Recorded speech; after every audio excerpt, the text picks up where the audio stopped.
Hah? Oh ya.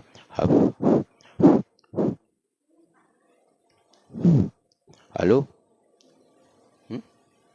Halo? Bismillahirrahmanirrahim. Assalamualaikum warahmatullahi wabarakatuh. Alhamdulillahirabbil alamin. Alhamdulillahillazi ahyana ba'da amatana wa ilaihin nusyur. Allahumma shalli wa sallim ala Muhammadin sallallahu alaihi wasallam wa ala alihi wa sahbihi ajmain. Raditu billahi rabba wa bil islami dina wa bi Muhammadin sallallahu alaihi wasallam nabiyya wa rasulah. Subhanaka la ilma lana illa ma 'allamtana. Rabbi zidna ilma warzuqna fahma. Rabbi shrah li sadri wa yassir li amri wahlul 'uqdatam min lisani yafqahu qawli. Wala haula wala quwwata illa billahil aliyyil azim. Amma ba'du. Bapak-bapak dan ibu-ibu jamaah salat subuh rahimakumullah. Di pagi yang sejuk ini marilah kita sentiasa memanjatkan puji dan syukur kehadiran Allah Subhanahu wa taala yang telah membangkitkan kita kembali. Alhamdulillah kita masih dalam keadaan iman dan Islam, sehat walafiat lahir dan batin. Bagi yang sedang sakit, mudah-mudahan semoga cepat disembuhkan Allah Subhanahu wa taala. Amin ya rabbal alamin. Selawat serta salam mudah-mudahan Allah selalu mencurahkannya kepada Rasul pilihan Nabi kita Muhammadin sallallahu alaihi wasallam dan juga kepada keluarga, sahabat dan pengikutnya insyaallah termasuk kita semua. Amin ya rabbal alamin. Bapak Ibu rahimakumullah, kembali kita untuk sama-sama mempelajari tauhid. Siapakah manusia yang paling beruntung di dalam hidupnya di dunia ini? Manusia yang paling beruntung tidak lain dan tidak bukan adalah orang-orang yang telah diampun dosanya oleh Allah Subhanahu wa taala sebelum dia meninggal. Sebelum dia meninggal.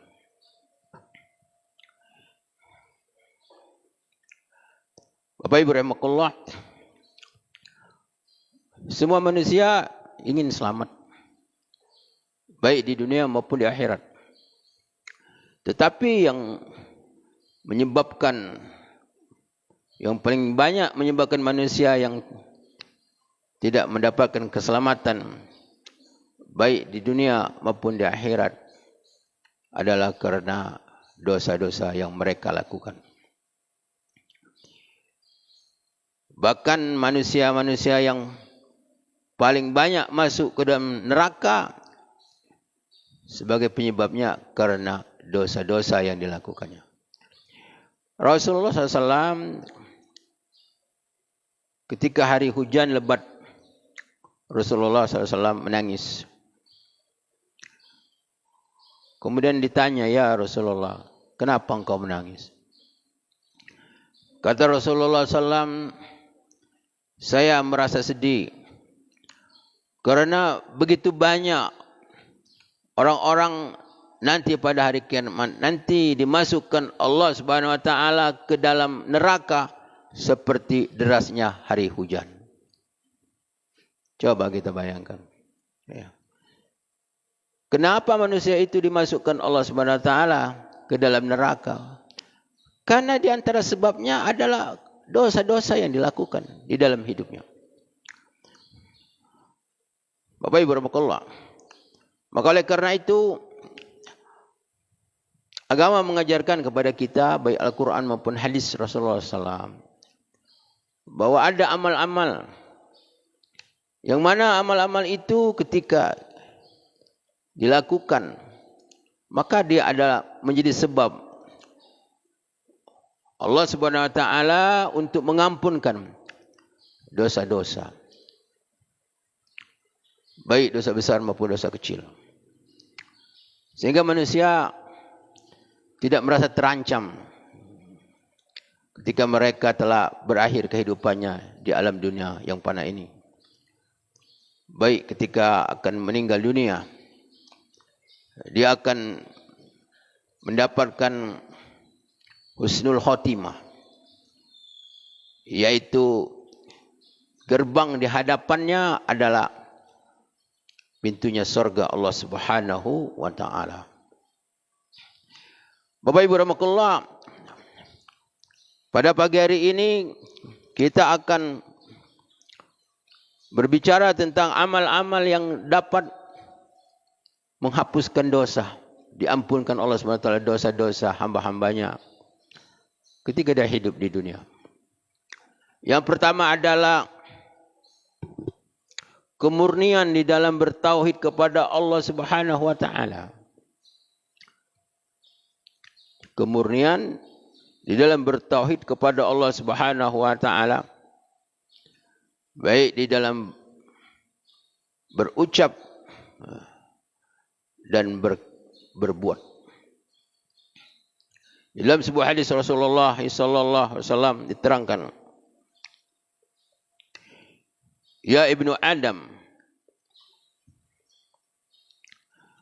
lau ataini bi qurabil ardo khotoya summa ataitani lam tusrik bi syai'an la ataituka bi qurabil ardo al maghfirah. Hadis diriwayatkan oleh Imam Tirmizi. Wahai manusia, kata Allah, ini adalah hadis qudsi, andai kata engkau datang kepadaku dengan membawa dosa memenuhi bumi, kemudian engkau datang kepadaku dengan tidak berbuat syirik kepadaku, niscaya aku akan datangkan kepadamu keampunan sebanyak itu juga. Jadi ini adalah merupakan suatu amal yang mana ketika seseorang hamba itu benar-benar untuk menjaga kemurnian tauhidnya kepada Allah Subhanahu wa taala, maka semakin kuat akidahnya, tauhidnya, maka itu adalah menyebabkan dosa-dosanya diampun oleh Allah Subhanahu wa taala. Begitu juga zikir. Sebagaimana di dalam hadis bitaqah.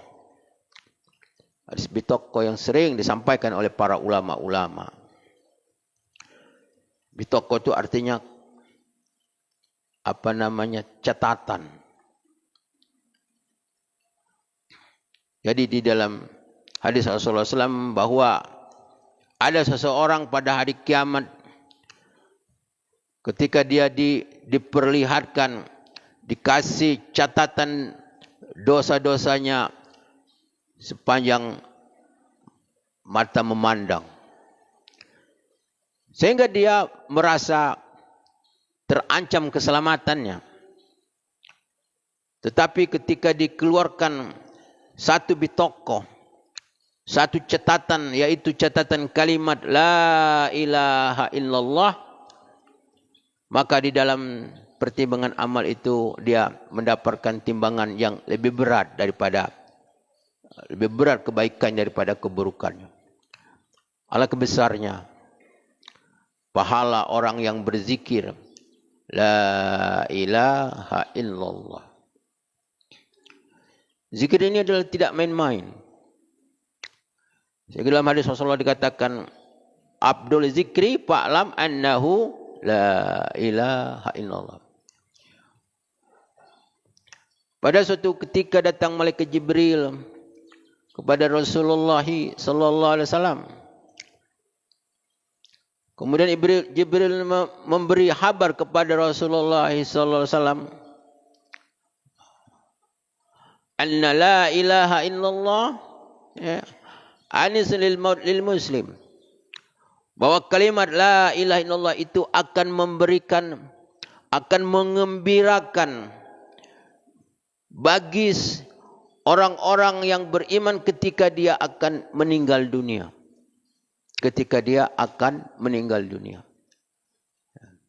Jadi di saat manusia akan wafat, maka manfaat daripada zikir la ilaha illallah itu sudah diperoleh.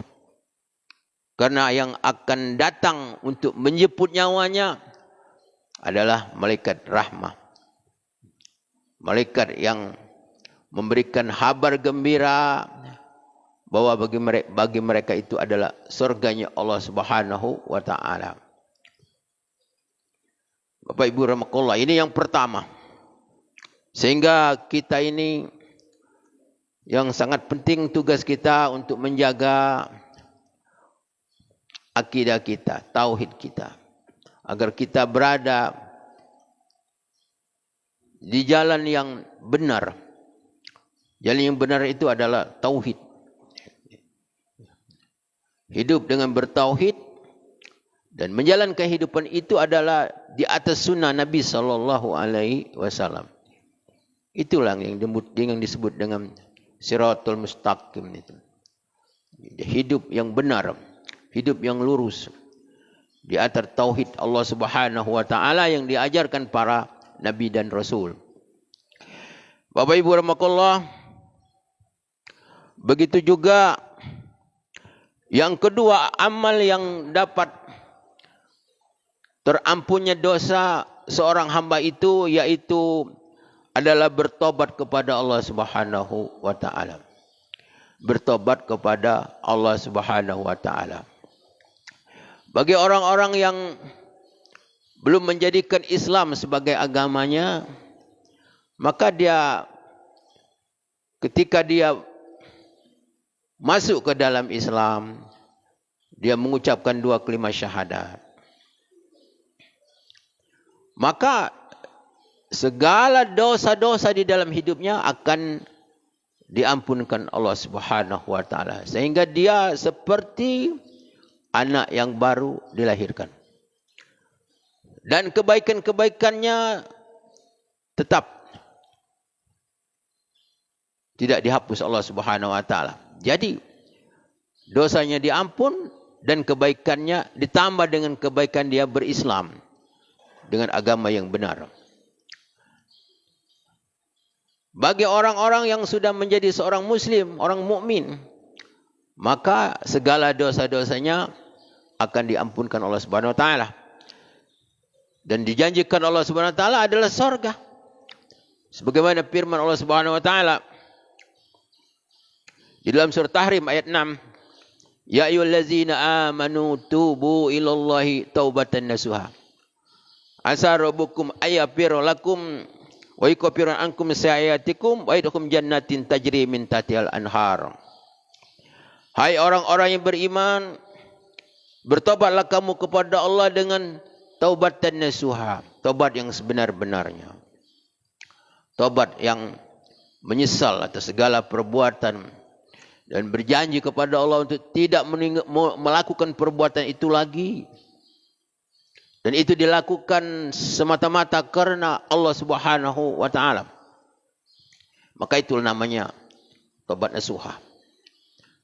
Dan berusaha untuk memperbanyak ibadah kepada Allah Subhanahu wa taala. Maka taubat yang seperti ini telah Allah janjikan. Allah Subhanahu wa taala akan mengampunkan dosa-dosa kamu, yaitu dan memasukkan kamu ke dalam surganya. Sehingga dijelaskan di dalam sebuah hadis Rasulullah SAW, at-taibu minaz zambi kama la zambalah. Orang yang bertobat dari dosanya seperti orang yang tidak berdosa.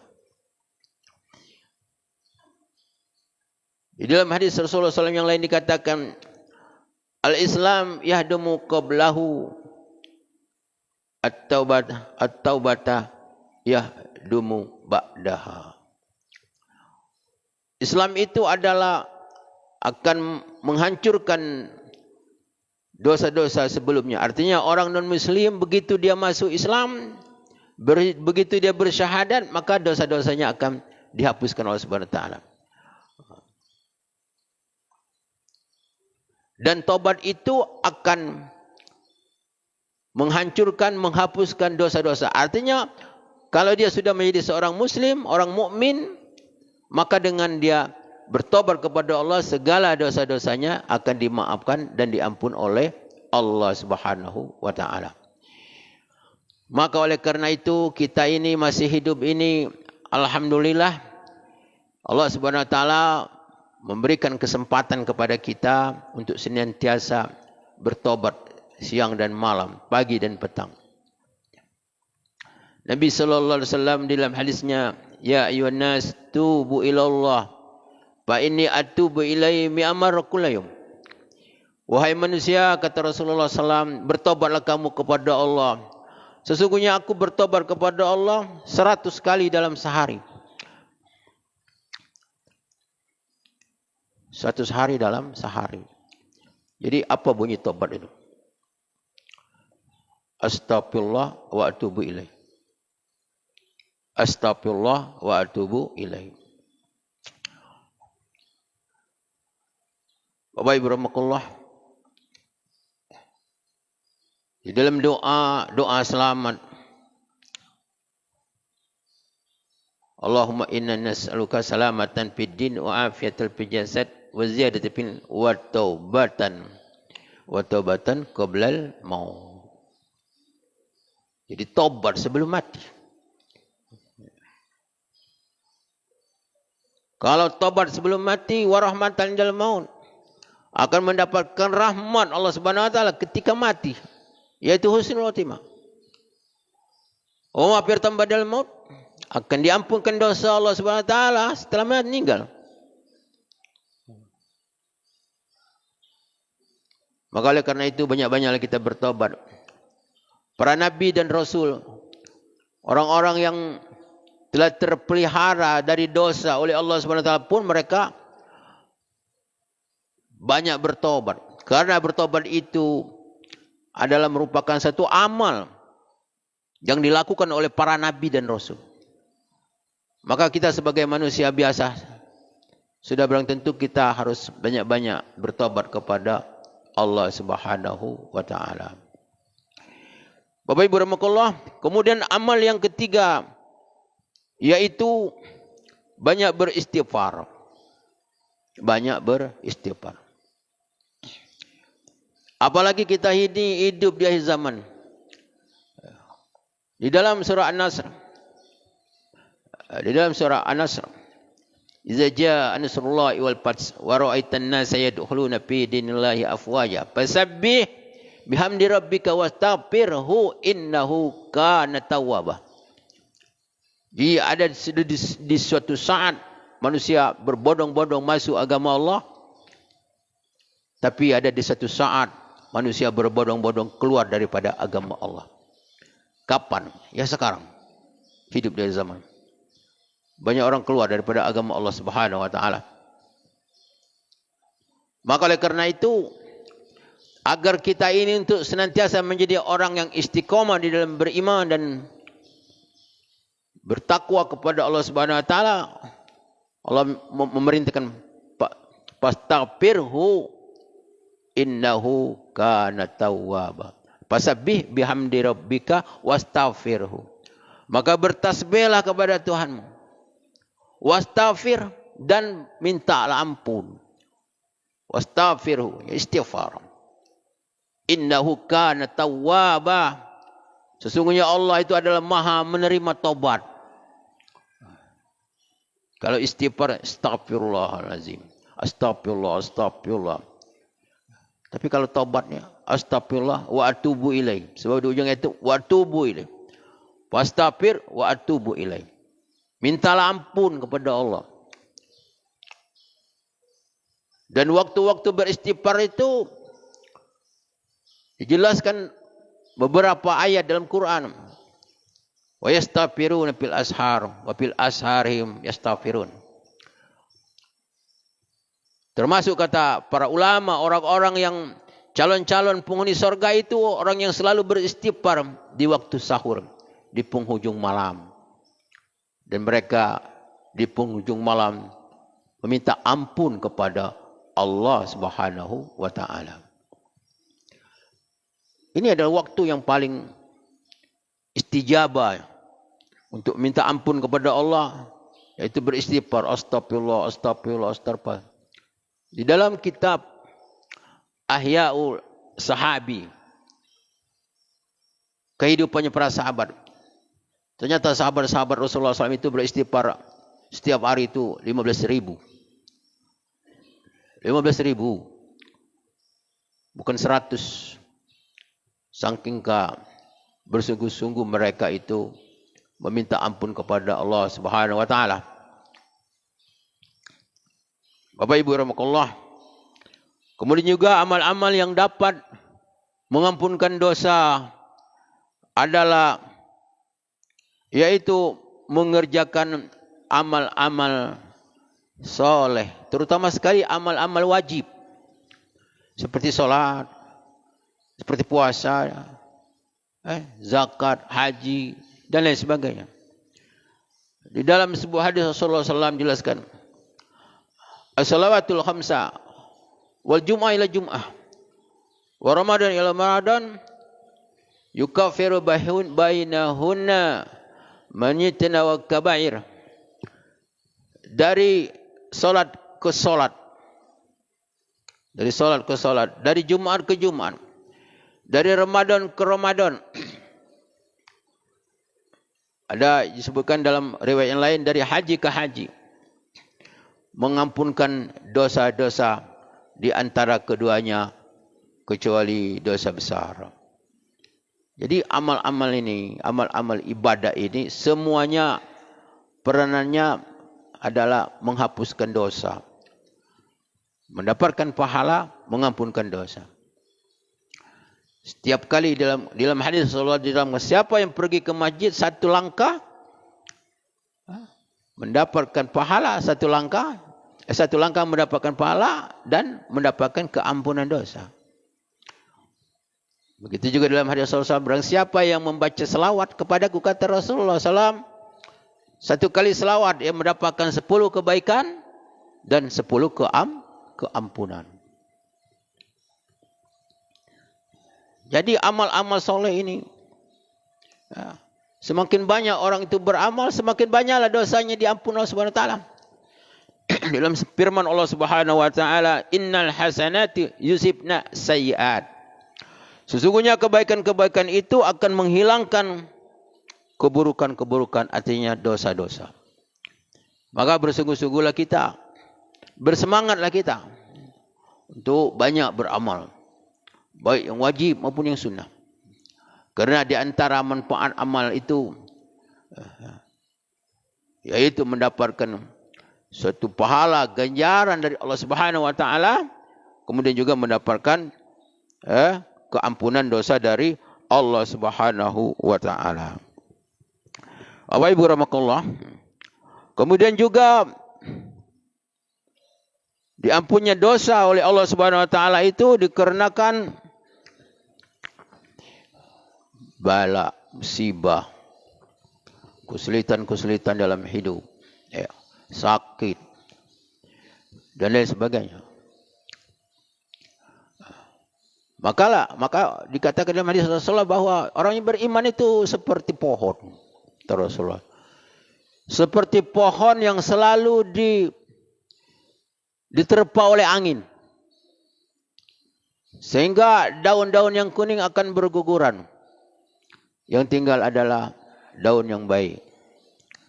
Maka orang yang beriman itu memang selalu mendapatkan cobaan-cobaan, bala, musibah, kesulitan dan lain sebagainya. Sakit, kadang-kadang tidak sembuh-sembuh.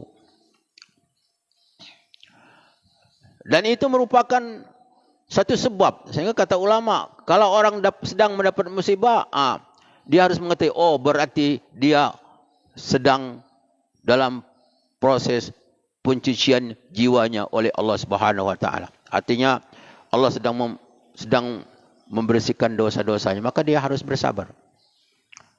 Dia harus bersabar. Karena kata ulama, salah satu tanda kasih sayang Allah Subhanahu wa taala kepada orang beriman ada ketika dia diberi Allah Subhanahu wa taala bala dan musibah. Bahkan di dalam hadis Rasulullah SAW diterangkan bahwa di akhirat ada orang-orang itu yang mendapatkan surga yang tergantung. Coba bayangkan. Surga tergantung, tidak punya tiang, tidak punya tali. Penduduk surga itu heran. Ini amal apa yang dilakukannya ketika dia hidup di dunia. Heran tu. Sehingga bertanyalah, amal apa yang kamu lakukan ketika kau hidup di dunia? Ya, kata penghuninya, kami waktu hidup di dunia dulu selalu mendapat bala musibah. Yang ini belum selesai, datang yang ini, sering mendapat bala musibah. Apa kata penduduk surga? Ya Allah, kembalilah kami ke dunia, berikan kami bala dan musibah. Masya Allah. Berikan kami bala dan musibah, berikan kami kesulitan-kesulitan. Oh, karena sangat tertarik tu. Pahala. Ditanya oleh Allah Subhanahu Wa Taala. Mereka ditanya, kamu ini, kata Allah Subhanahu Wa Taala, coba ingat waktu kamu hidup di dunia, pernah tak kamu susah hidup? Nanya. Padahal hidupnya susah terus. Ya. Tapi beriman, ya, tetap taat, ya kan? Sabar. Tanya Allah Subhanahu Wa Taala, pernah tak kamu hidup susah di dunia? Tidak pernah. Kenapa? Lupa dengan nikmat yang Allah berikan kepada mereka ketika di akhirat. Sebaliknya, orang-orang yang tidak beriman kepada Allah Subhanahu Wa Taala, yang diberikan Allah Subhanahu Wa Taala dunia merupakan surga baginya. Duit banyak, harta banyak, melimpah, berbuat dosa tak kati masalah. Pokoknya lancar. Tak tersentuh hukum. Walaupun berbuat dosa, kalau nyato-nyato yang gawe dia itu tak tersentuh hukum. Kaki ditanya Allah di akhirat, kau pernah tak mendapatkan kebaikan nikmat Allah Subhanahu Wa Taala? Tak pernah.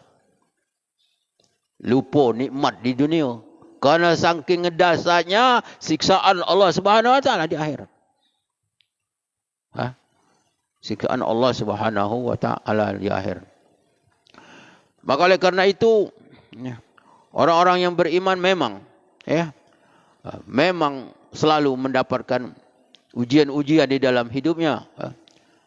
Sehingga para nabi dan rasul itu, coba kita perhatikan. Riwayat para nabi rasul. Siapa nabi dan rasul yang kaya raya itu? Tidak ada. Cuma Nabi Sulaiman sendiri. Nabi Sulaiman sendiri. Itulah nabi yang paling miskin di akhirat kaki. Nabi Sulaiman. Yang paling miskin. Yang paling miskin Nabi itu Nabi Sulaiman AS. Sahabat yang dikatakan sahabat yang paling kaya itu siapa? Abdurrahman bin Auf. Kayanya itu 100% halal. Abdurrahman bin Auf itu 100% halal dan di jalan Allah semua hartanya. Itu diterangkan oleh Rasulullah SAW bahwa dia adalah sahabat Nabi yang masuk surga merangkak. Merangkak masuk surga. Sedih itu. Coba bayangkan. Sehingga Utsman bin Auf berusaha nak jadi orang miskin. Mau jadi orang miskin. Mana cara nak jadi orang miskin? Coba bayangkan. Kemudian dia membeli supaya miskin, supaya bengkerut. Dia beli kurma. Siapa nak jual kurma busuk, dia beli kalau dengan harga kurma bagus. Semua kurma busuk-busuk dijual orang kalau. Numpuk kayak gunung. Setelah itu ada berita dari Yaman waktu itu, bahwa di Yaman itu ada satu penyakit yang menimpa. Ibarat kalau kita dulu namanya corona, ya kan? Orang susah cari obat. Obatnya kata orang kurma busuk. Beli 10.000 dijual 20.000 Pak Haji. Coba bayangkan. Bukannya malah bangkrut. Bahkan tambah kaya raya. Karena memang Allah Subhanahu Wa Taala menakdir jalan hidupnya begitu. Walaupun nak miskin tetap kayu. Bapak Ibu rahmatullah. Jadi ini adalah amal-amal yang dapat menghapuskan dosa-dosa. Maka oleh karena itu, marilah kita senantiasa di dalam hidup ini untuk berusaha, berikhtiar, sambil berdoa kepada Allah Subhanahu Wa Taala agar kita ini termasuk orang-orang yang diberi rezeki Allah Subhanahu wa taala, yaitu keampunan Allah Subhanahu wa taala, sehingga kita menjadi orang-orang yang diselamatkan Allah Subhanahu wa taala di dunia dan di akhirat. Amin ya rabbal alamin. Wabillahi taufiq wal hidayah. Assalamualaikum warahmatullahi wabarakatuh.